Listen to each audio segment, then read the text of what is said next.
एक हरे भरे जंगल में चार गायें एक साथ रहती थीं, जो गहरी दोस्ती से बंधी थीं।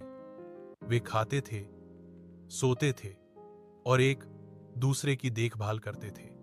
उनकी अटूट एकता एक अभेद्य रक्षा का निर्माण करती थी।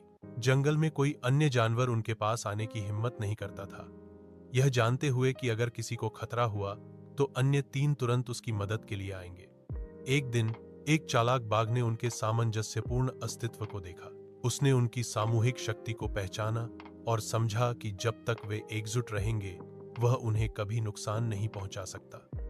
उसने इंतजार करने का फैसला किया, धैर्यपूर्वक फूट डालने के अवसर की प्रतीक्षा की। आखिरकार गायों के बंधन में दरारें आ गईं।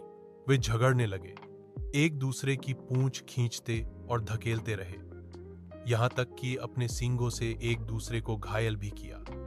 बाघ उनके बढ़ते संघर्ष को देखकर अपना मौका देखा।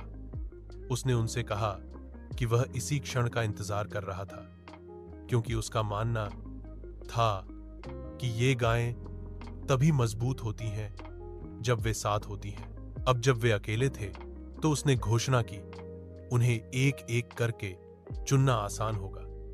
बाघ तब पहली गाय के पास गया। गाय अपनी भेद्यता का एहसास करते हुए अब अपने दोस्तों को अपने साथ नहीं रखती थी।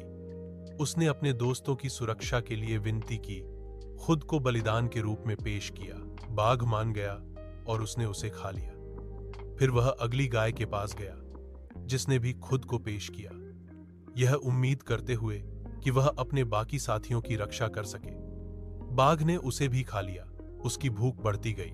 फिर उसने तीसरी गाय का पीछा किया, जिसने अपनी त्वरित चालों और छिपने के प्रयासों के बावजूद अंततः उसे पकड़ लिया गया। इसीलिए कहा गया है कि एकता में शक्ति है।